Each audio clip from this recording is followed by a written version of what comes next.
اے موسیٰ، میں تمہارا رب ہوں، سو تم اپنی جوتیاں اتار دو۔ تم ان خیالات سے، ان اقداروں سے، ان واقعات سے آزاد ہو جاؤ جن پہ تم کھڑے ہو، جن کو تم حقیقت سمجھتے ہو، جو تم میں لوگوں نے بھر دی اپنے خیالات کے ذریعے، اور جو تمہارے ذہن نے دکھایا، سنایا، سمجھایا، انہیں خود سے دور کر دو، کیونکہ بے شک تم پاک وادی طوا میں ہو، شعور کے اس مقام پر جہاں آپ اپنے آپ سے الگ ہو گئے۔ آدم ہی مٹی ہے، مٹی ہی آدم ہے۔ مجھے کچھ خیالات موصول ہوئے جو میرے نہیں ہیں۔ آپ کے ارد گرد جو مٹی ہے، جو ذرات بکھرے پڑے ہیں، جن میں آپ سانس لے رہے ہیں، ان میں علم چھپا ہوا ہے، انسان چھپے ہوئے ہیں، کچھ گزرے ہوئے اور کچھ آنے والے۔ جن لوگوں کے خیال لطیف ہو جاتے ہیں کسی مراقبے کی ریاضت کی وجہ سے، وہ باریک واقعات کو اپنے خیال کے مقناطیس سے اپنے شعور میں کھینچ لیتے ہیں، اور ان واقعات کو پھر الفاظ دیتے ہیں، ان الفاظ کو پھر مشاہدہ دیتے ہیں، اور پھر اس مشاہدے سے نتیجے اخذ کر لیتے ہیں۔ لیکن جب تک انسان اپنے آپ کو چھوڑتا نہیں، وہ اللہ کو پاتا نہیں۔ آدم ابتدا ہے اس خیال کی جو اللہ کی پہچان کا راستہ ہے۔ شیطان کے ایک انکار کے اندر ہی تخلیق کی پہچان کا سب سے بڑا راز چھپا ہوا ہے۔ اعوذ باللہ من الشیطان الرجیم، بسم اللہ الرحمن الرحیم۔ السلام علیکم ورحمۃ اللہ وبرکاتہ۔ اے پروردگار، تیرا شکر کہ تو نے مجھے میرے تک پہنچنے کی راہ دکھائی۔ انسان پیدا ہوا ایک بچے کی صورت میں، اس نے اپنے ارد گرد اپنے جیسے ہی انسان دیکھے۔ اس کی سب سے پہلی پہچان اپنی ماں سے ہوئی۔ بچہ بڑا ہونے لگا تو اسے وہ الفاظ سنائی دینے لگے جو اس کے گرد کسی بھی رشتے میں موجود لوگ بول رہے ہیں۔ اسے بتایا جا رہا ہے کہ بیٹا، یہ باپ ہے، پاپا ہیں، یہ امی ہیں، یہ پانی ہے، یعنی ہر چیز کے نام اور رشتوں کی پہچان بتائی جا رہی ہے۔ دادا جی، نانا جی۔ بچہ اب تک وہی سن رہا ہے، وہی دیکھ رہا ہے، وہی سمجھ رہا ہے جو اس کے گرد موجود لوگ اسے سنا رہے ہیں، دکھا رہے ہیں، بتا رہے ہیں، اس کے ماحول کو سمجھا رہے ہیں اپنی اپنی سوچ کے مطابق۔ ابھی تک بچے کے دماغ میں اپنی خود کی سوچ کا عمل شروع نہیں ہوا۔ بچے نے اب بیٹھنا شروع کیا، چلنا شروع کیا۔ کسی بڑے نے اس کو سہارا دے کر بٹھایا، قدم اٹھانے کے لیے اس کا ہاتھ پکڑا تاکہ وہ اپنے قدم جما سکے۔ بچہ ابھی تک وہی سن دیکھ رہا ہے جو اسے اپنے سے باہر کے ماحول سے مل رہا ہے۔ ابھی تک اس کی اپنی کوئی ذاتی سوچ ڈیولپ نہیں ہوئی۔ وہ وہی کر رہا ہے جو دوسرے چاہتے ہیں۔ اسے کھانا، پینا، بیٹھنا، چلنا وہ لوگ سکھا رہے ہیں جو اس کے وجود سے باہر موجود ہیں۔ وہ یہ سب کیسے کر پا رہا ہے؟ کسی نے کہا کہ بیٹا ایسے چلو، ہاں ایسے پیر رکھو، پاؤں سیدھا رکھو، دیوار کو پکڑ کر چلو، بیلنس بناؤ، ہنسو، کھیلو، ماما پاپا کہو۔ یہ سب وہ کیسے کر پا رہا ہے؟ اصل بات تو یہ ہے کہ وہ اپنے سے باہر کے وجود کی بتائی ہوئی باتوں پر عمل کیسے کر رہا ہے۔ اگر اس کے اندر یہ قوت موجود نہ ہو، وہ کسی کے کہنے پہ کچھ دیکھ رہا ہے کیونکہ اس کے اندر بینائی موجود ہے، وہ کسی کے کہنے پہ کچھ سن رہا ہے کیونکہ اس کے اندر سننے کی قوت موجود ہے، وہ قدم اٹھا رہا ہے، کوئی عمل کر رہا ہے کیونکہ اس کے اندر وہ صحت، توانائی اور قوت موجود ہے۔ یہ صفات اس کے اندر موجود ہیں جو اسے اللہ نے دی، اور جو اس کی اپنی صفات ہیں، جو اس کی اپنی ذات ہے، اس کا اپنا تعارف ہے، اس کا اپنا آپ ہے۔ وہ جو کرنا چاہ رہا ہے اس لیے کر پا رہا ہے کیونکہ اسے ایسا کرنے کی قوت عطا فرمائی گئی ہے۔ سنانے والے، بتانے والے، دکھانے والے بھی اسی لیے یہ سب کچھ کر پا رہے ہیں کیونکہ آپ سن سکتے ہیں، دیکھ سکتے ہیں، سمجھ سکتے ہیں، عمل کر سکتے ہیں۔ آپ کی اپنی ایک پہچان ہے، ایک نام ہے اور خودی ہے۔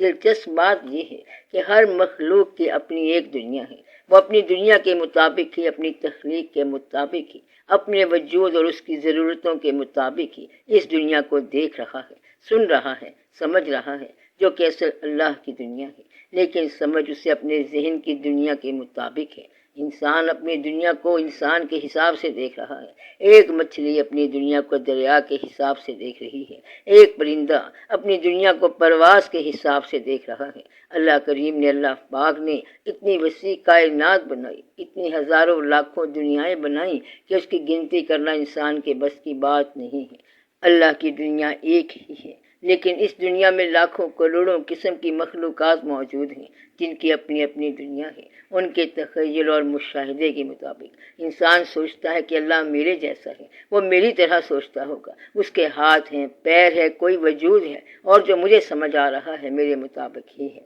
ہر دماغ اپنی ایک دنیا ہے، ہر انسان ایک دنیا ہے، ایک مکمل جہان ہے، اور اسے اللہ کی طرف سے دیا ہوا اختیار بہت خاص راز ہے۔ ہر انسان اپنے حالات کے مطابق دنیا کو سمجھتا ہے، اپنے ساتھ پیش آنے والے واقعات کے مطابق مشاہدہ کرتا ہے، سوچتا ہے۔ وہ اپنے تخیل میں اپنی پوری ایک دنیا لے کے چل رہا ہے، جس میں اس کے ساتھ رہنے والے لوگ، اس کے ملنے جلنے والے لوگ، اس کے ارد گرد موجود لوگ ہی ٹوٹل اس کی دنیا کے انسان ہیں، دنیا کی چیزیں ہیں، دنیا کے واقعات ہیں۔ اس کا اپنا دماغ ہی دنیا ہے، جو اس نے تصور بنا رکھا ہے وہی اس کے لیے حقیقت ہے۔ مچھلی سوچتی ہے کہ اللہ میرے جیسا ہے، کوئی پرندہ سوچتا ہے کہ وہ میرے جیسا ہے، اور اس کائنات میں صرف میں ہی ہوں، میرے ہی دم سے اللہ کی دنیا چل رہی ہے۔ میں نہیں ہوں گا تو دنیا ختم ہو جائے گی۔ لاکھوں کروڑوں مخلوق انفرادی طور پہ اپنے اپنے ذہن میں اللہ کا اپنا اپنا ایک خاکہ بنائی بیٹھی ہے۔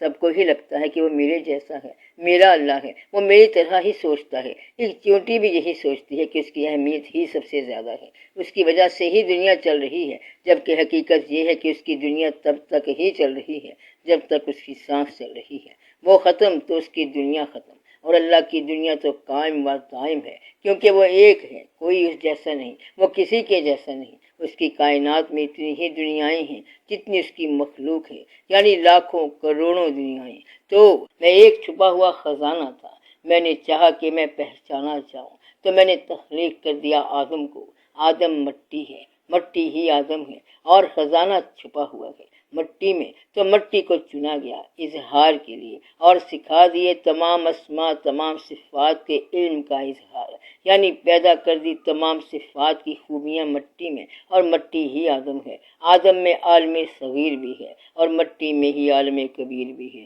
آگ نے کہا کہ میں اسے نہیں مانتا کیونکہ میں آگ سے بنا ہوں، یہ تو مٹی ہے، سڑا ہوا گارا، بجتی ہوئی ٹھیکری، کہ تو نے مجھے آگ سے پیدا کیا، اسے مٹی سے۔ غور کیجئے کہ پیدا خدا نے ہی کیا مٹی کو بھی، آگ کو بھی، نیکی کو بھی، بدی کو بھی، بھلائی کو بھی، برائی کو بھی، انسان کو بھی، شیطان کو بھی۔ کیوں؟ کیونکہ میں ایک چھپا ہوا خزانہ تھا۔ میں نے چاہا میں پہچانا جاؤں تو میں نے مخلوق کو بنا دیا، مخلوق میں سب کچھ بنایا، کہ میں نے آگ کو پہلے پیدا کیا مٹی سے، تاکہ اسماء کی مثبت سائڈ سمجھ آ سکے۔ دکھ سے پہچان ہوگی تو سکھ کی سمجھ آئے گی، برائی دیکھو گے تو بھلائی کا احساس ہوگا۔ تو پہچان کس شے کی کرانی ہے؟ اچھائی کی، اور اچھائی کی پہچان تب ہی ہوگی جب برائی سے واسطہ پڑے، بندہ فرق کر سکے، چن سکے کہ اسے کون سی راہ اختیار کرنی ہے۔ کہ جس نے موت اور زندگی کو پیدا کیا تاکہ تمہیں آزمائے کہ تم میں سے کس کے کام اچھے ہیں، اور وہ غالب بخشنے والا ہے، اور ہر ایک جاندار موت کا مزہ چکھنے والا ہے، اور ہم تمہیں برائی اور بھلائی سے آزمانے کے لیے جانچتے ہیں، اور ہماری طرف لوٹائے جاؤ گے۔ لوٹائے جاؤ گے یعنی ہماری ہی طرف لوٹ کر آؤ گے۔ یہ لوٹ کر آنا کیا ہوا؟ تاکہ کہ تم جو بھی عمل کر رہی ہو اس کی پہچان ہی کا عمل ہے۔ تو مجھے جو بھلائی پہنچتی ہے وہ اللہ کی طرف سے ہے، اور جو برائی پہنچے وہ نفس کی طرف سے ہے، نفس کی طرف سے ہے۔ جو برا ہمارے ساتھ ہو گیا وہ ہمارے نفس کی وجہ سے ہوا۔ بڑی غور طلب بات ہے، ذرا غور سے پڑھیے۔ اللہ پاک فرماتے ہیں کہ ہمیں جو بھلائی ملی وہ اللہ کی طرف سے ہے، کہ ہمیں زندگی ملی، شعور ملا، سننے دیکھنے کی صفات ملی، عمل کرنے کے لیے وجود ملا، اپنے آپ کو منوانے کے لیے، دکھانے کے لیے جسم عطا ہوا، کہ ان صفات کو فطرت کے اصولوں کے مطابق برتنا، انہیں اللہ کی رضا کے مطابق استعمال کرنا۔ لیکن ہم نے جب ان صفات کو، اس زندگی کو، اس شعور کو، اس عقل کو، اس سمجھ کو اپنی خواہشات کے مطابق چلایا ہے تو فطرت سے ہٹ کر چلنے کی وجہ سے ہمیں لازمی طور پر نقصان تو ہونا ہی تھا۔ تو جو یہ نقصان پہنچا سننے کا، دیکھنے کا، سوچنے کا، عمل کرنے کا، انہی حواس کے ذریعے جن سے بھلائی ملنی تھی وہ اب برائی میں بدل گئی، تو ذمہ دار اپنا ہی نفس ہوا، اپنی ہی ول ہوئی، اپنی ہی خواہش ہوئی۔ تو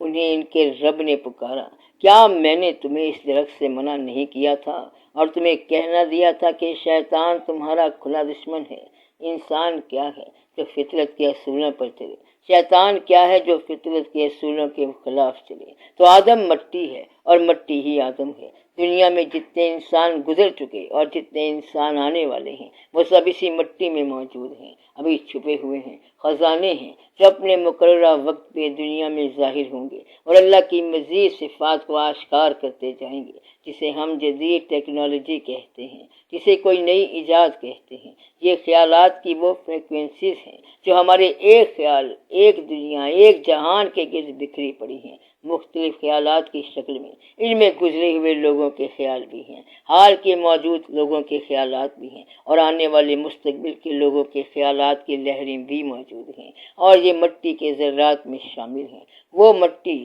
جو آدم ہے، جن لوگوں کے خیال لطیف ہو جاتے ہیں کسی مراقبے کی ریاضت کی روحانی مشقوں پر ریاضت کرنے کی وجہ سے، وہ باریک واقعات کو اپنے خیال کے مقناطیس سے اپنے شعور میں کھینچ لیتے ہیں اور ان واقعات کو پھر الفاظ دیتے ہیں، ان الفاظ کو پھر مشاہدہ دیتے ہیں اور پھر اس مشاہدے سے نتیجے اخذ کر لیتے ہیں۔ لیکن سب سے اہم بات جو یاد رکھنے والی ہے کہ یہ وہی نتیجہ اخذ کریں گے جو ان کے ارد گرد کی کائنات میں، ان کے ذہن میں، ان کے حالات اور واقعات میں رونما ہو رہے ہیں، اور جو بھی باہر کے خیال ان کے خیال سے متاثر ہوں وہ لوگ ان کو ماننے لگتے ہیں، کیونکہ وہ لوگ ان کی دنیا کا ہی حصہ ہیں۔ ان کی اپنی سوچ میں دنیا میں ان کے علاوہ کیا ہے، وہ ان لوگوں کی دنیا ہے، اور یہ تمام دنیایں مل بھی جائیں تو حقیقی دنیا اللہ کی وہ ان سے الگ ہی ہے۔ جب تک یہ اپنی دنیا اللہ کی دنیا کے حوالے سے بسر نہیں کرتے تو آدم ہی مٹی ہے، مٹی ہی آدم ہے۔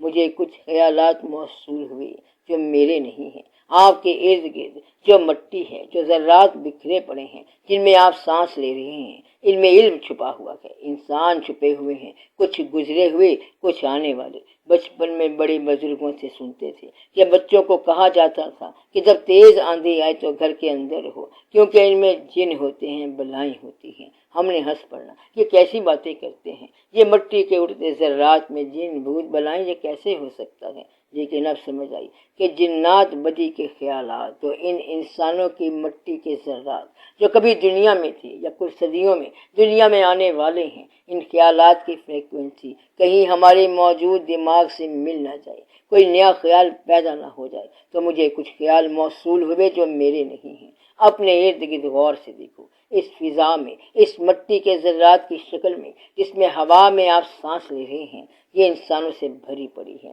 روح ہونے کے ناطے آپ انہیں محسوس کر سکتے ہیں، اور نفس ہونے کے ناطے ان کے خیالات سارا دن اپنے دماغ کے ذریعے وصول کرتے رہتے ہیں، اور ان کا زیادہ اثر لینے کی وجہ سے انسان اپنے آپ سے باہر نکل نہیں پاتا، اور جب انسان اپنے آپ کو چھوڑتا نہیں تو اللہ کو پاتا نہیں۔ تو میں تمہارا رب ہوں، سو تم اپنی جوتیاں اتار دو، تم ان خیالات سے، ان اقداروں سے، ان واقعات سے آزاد ہو جاؤ جن پہ تم کھڑے ہو، جن کو تم حقیقت سمجھتے ہو، جو تم میں لوگوں نے بھر دیے اپنے خیالات کے ذریعے، اور جو تمہیں تمہارے ذہن نے دکھایا، سنایا، سمجھایا۔ انہیں خود سے دور کر دو، کیونکہ بے شک تم پاک وادی توبہ میں ہو، شعور کے اس مقام پر جہاں آپ اپنے آپ سے الگ ہو گئے۔ تو میں ایک چھپا ہوا خزانہ تھا۔ خزانہ مٹی میں ہوتا ہے، اور آدم ہی وہ مٹی ہے، وہ مٹی ہی آدم ہے جس میں اللہ کے اسماء کی صفات کے راز چھپے ہوئے ہیں۔ اور دنیا میں عملی زندگی آدم کے دو بیٹوں سے شروع ہوئی۔ آدم ایک ہی ہے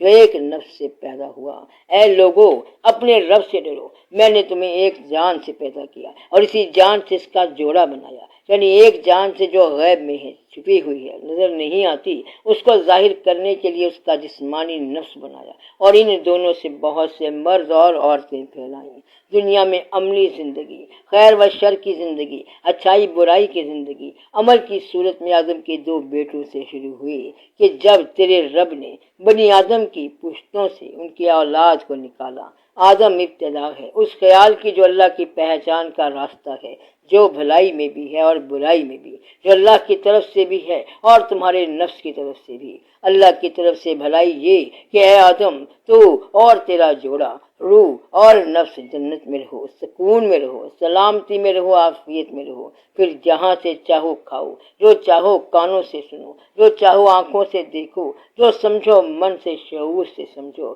اور اس درخت کے پاس نہ جاؤ کہ فطرت کے خلاف مت چلنا، ورنہ بے انصافوں میں سے ہو جاؤ گے، اپنی پہچان کھو دو گے، خود کو بھلا بیٹھو گے، خود کو بھول گئے تو خالق کو بھول جاؤ گے، خالق کو بھول گئے تو اس کی پہچان نہ کر پاؤ گے۔ تو اللہ پاک فرماتا ہے میں ایک چھپا ہوا خزانہ تھا، بس میں نے چاہا کہ پہچانا جاؤں، چنانچہ میں نے مخلوق پیدا فرمائی۔ میں ایک چھپا ہوا خزانہ تھا معرفت کا، خزانہ نئی سے نئی ایجادات کا، خزانہ سائنس کا، خزانہ علم کا، کہ اللہ کی باتیں لکھنے کے لیے اگر زمین کے تمام درخت قلم بن جائیں اور سمندر سیاہی ہو جائیں اور اس میں مزید 7 سمندر مل جائیں تو اللہ کے کلمات ختم نہ ہوں گے۔ بے شک اللہ عزیز اور حکیم ہے، اور اس کے لیے زندگی کی ایک نئی جہت میں ایک نئی شکل کے ساتھ تم سب کی تخلیق اور دوبارہ جی اٹھنا بالکل ایک وجود کی طرح ہے۔ بے شک اللہ سمیع و بصیر ہے۔ تو وہ زبردست اور حکمت والا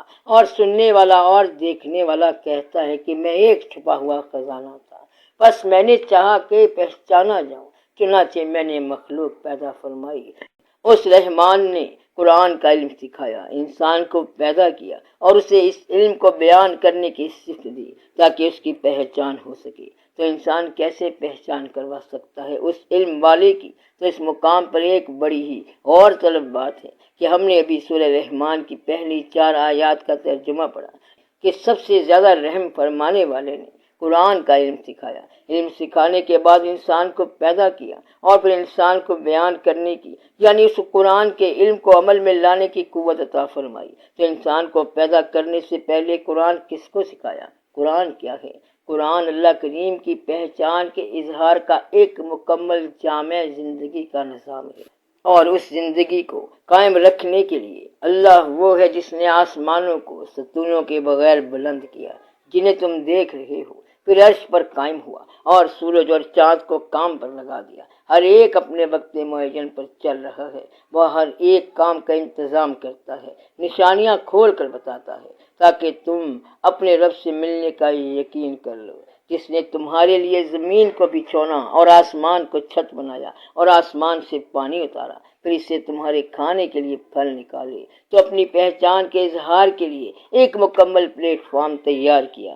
اتنی بڑی کائنات کو بنایا، زمین بنائی، آسمان بنایا، دنیا بنائی، دنیا میں پہاڑ بنائے، درخت اگائے، رزق کے انتظامات فرمائے، سمندر بنائے اور صحرا بنائے، اور اس نظام کو قائم رکھنے کے لیے لاتعداد فرشتوں کی ڈیوٹیاں لگا دیں۔ اور جب یہ سارا زندگی کا نظام تیار ہو گیا تو جب تیرے رب نے فرشتوں سے کہا کہ میں ایک انسان مٹی سے بنانے والا ہوں، فرشتے اللہ کے اسماء کی صفات کی شکلیں جو مختلف صورتوں میں ہمارے گرد موجود ہیں، وہ صفات جن سے قرآن کا نظام اللہ کی پہچان کا سسٹم چل رہا ہے، دن آ رہا ہے، رات آ رہی ہے، سورج چاند چل رہے ہیں، زندگی موت چل رہی ہے، تو اس نظام کو چلانے کے لیے جو واقعات مختلف اشکال میں پیش آتے ہیں وہ فرشتوں کا کھیل ہے، اللہ کی اسماء کی صفات کا کھیل ہے۔ اب صبح ہو رہی ہے، شام ہو رہی ہے، بارش ہو رہی ہے، فصلیں پک رہی ہیں، درخت اگ رہے ہیں، پھل پھول وجود میں آ رہے ہیں، رزق تیار ہو رہا ہے،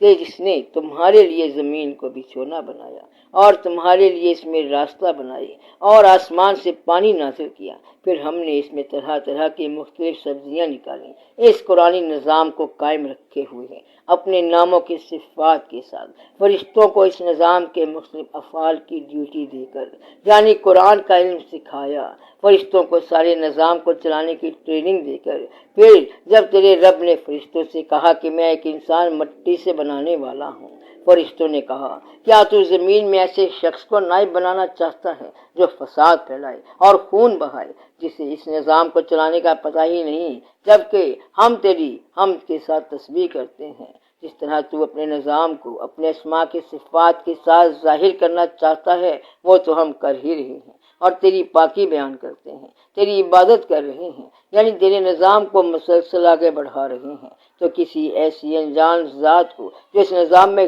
گڑبڑ کر دے، دخل اندازی کر دے، کیا ضرورت ہے یہ اختیار دینے کی؟ تو اللہ نے فرمایا میں جو کچھ جانتا ہوں وہ تم نہیں جانتے۔ پھر جب میں اسے پورے طور پر بنا لوں اور اس میں اپنی روح پھونک دوں تو اس کے لیے سجدے میں گر پڑنا،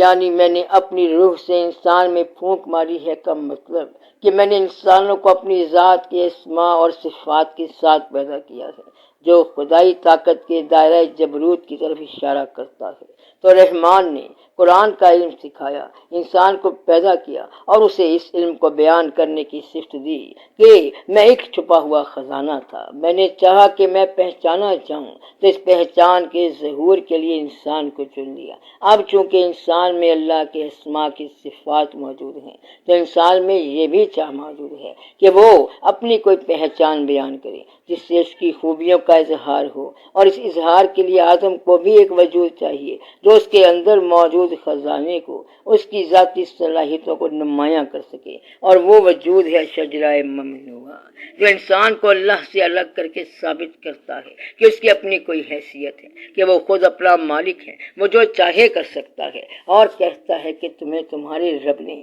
اس درخت سے نہیں روکا مگر اس لیے کہ کہیں تم فرشتے ہو جاؤ یا ہمیشہ رہنے والے ہو جاؤ۔ یعنی انسان سوچتا ہے کہ وہ ہمیشہ اپنی بنائی ہوئی ذہنی دنیا میں ہمیشہ زندہ رہ سکتا ہے، اور شکار ہو جاتا ہے اپنی ذات کی اس پہچان کا، جسمانی نفس کا، جب اسے اللہ سے علیحدہ ہو کر سوچتا ہے۔ تم نے تو اپنے اندر سے اپنے جسمانی نفس کو ہٹانا تھا، لیکن تم خدا کو ہٹاتے ہو تو یہی مار کھاتے ہو۔ تو بے شک قیامت آنے والی ہے، میں اسے پوشیدہ رکھنا چاہتا ہوں تاکہ ہر شخص کو اس کے کیے کا بدلہ مل جائے۔ تو بے شک موت کی گھڑی ضرور آنے والی ہے، ہر جان موت کا ذائقہ ضرور چکھے گی، کوئی ٹیکنالوجی اسے ہمیشہ زندہ نہیں رکھ سکے گی، کیونکہ آدم کو یہ علم دیا ہی نہیں گیا، اور یہ علم اللہ نے اپنے پاس ہی رکھا کہ بے شک اس گھڑی موت کا علم اللہ کے پاس ہے، وہی بارش برساتا ہے، کہ وہی تمہیں علم دیتا ہے، وہ جانتا ہے کہ رحم میں کیا ہے،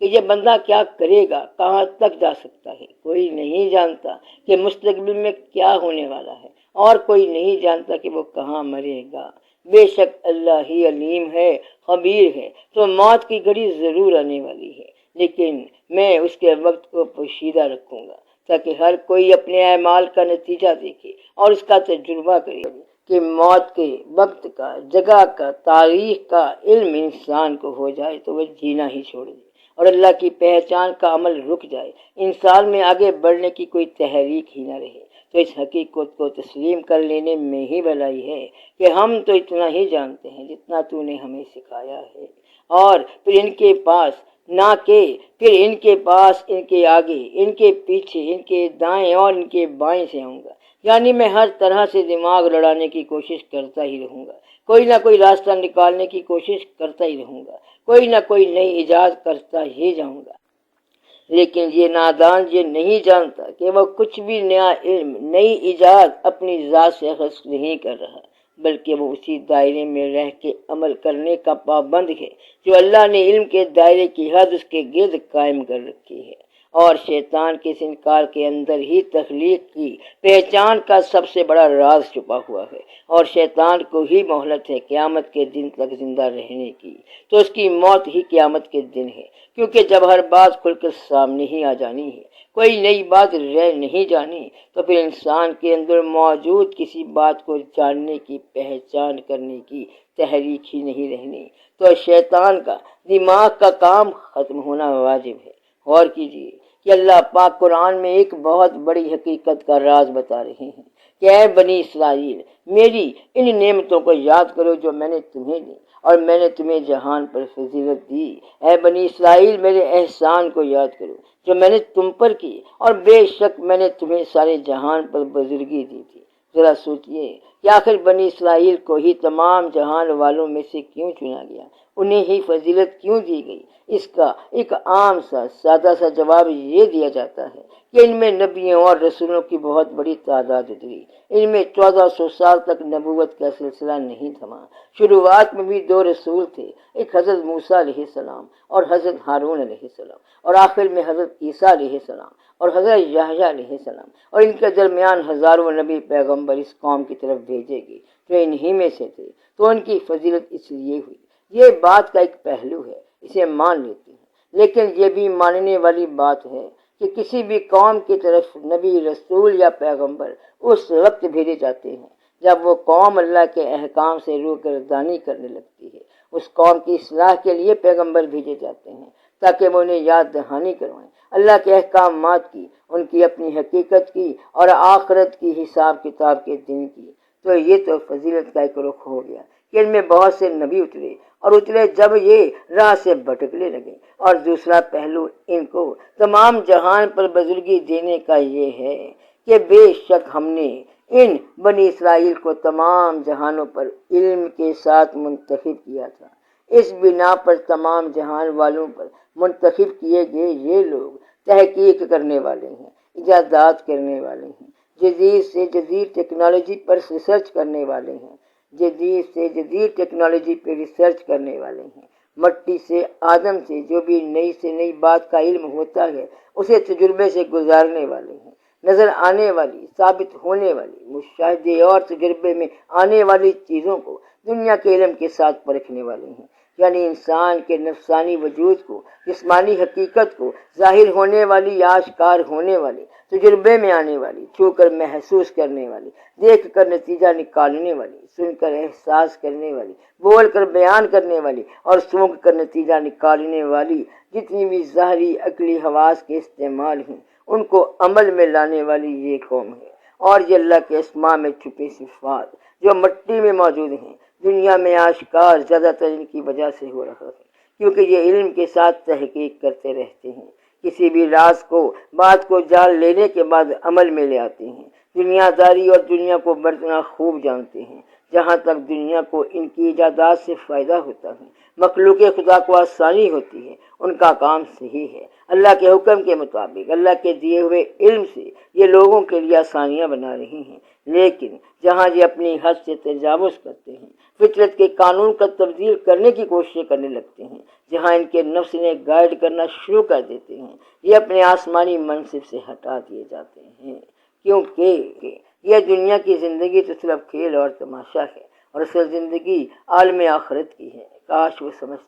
ایسی قوم کو فضیلت دی گئی تمام جہان والوں میں سے جو فطرت کے قوانین کو ظاہر کرنے کے لیے کوئی نہ کوئی ایجاد کرنے میں لگی رہتی ہے، یعنی اللہ نے کائنات میں کیا کیا خزانہ چھپا رکھا ہے اس کی پہچان کا، اسے ظاہر کرنے میں باقی اقوام کے لحاظ سے زیادہ سرگرم ہے اور دنیا کی زندگی کو ہی سب کچھ سمجھے بیٹھی ہے۔ اور ہم نے عاد اور سمود کو ہلاک کیا اور تمہیں ان کے کچھ مکانات بھی دکھائی دیتے ہیں، اور شیطان نے ان کے اعمال انہیں آراستہ کر دکھائے اور انہیں راہ سے روک دیا، حالانکہ وہ سمجھدار تھے، جانتے تھے، لیکن پھر بھی اپنے دماغ سے دھوکہ کھا گئے کہ وہ وقت کو روک لیں گے۔ تو اے لوگو، اپنے رب سے ڈرو اور اس دن سے ڈرو جس میں نہ باپ اپنے بیٹے کے کام آئے گا اور نہ بیٹا اپنے باپ کے کچھ کام آئے گا۔ اللہ کا وعدہ سچا ہے، پھر دنیا کی زندگی تمہیں دھوکے میں نہ ڈال دے اور نہ دغا باز باطل خیالات تمہیں اللہ سے دھوکے میں رکھیں۔ تو سب کا بھلا، سب کی خیر، جیتے رہو بہن بھائیوں، بیٹے بیٹیوں، فی امان اللہ۔